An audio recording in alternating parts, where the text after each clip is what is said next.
సర్వయుగానికి కారణ జన్ముడు, సర్వ సృష్టికి కారణభూతుడు,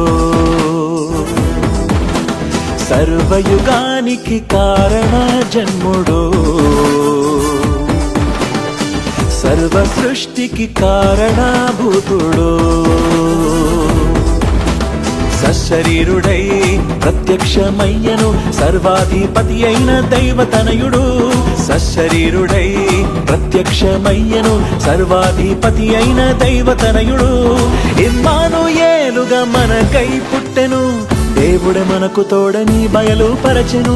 ఇమ్మానుయేలుగా మన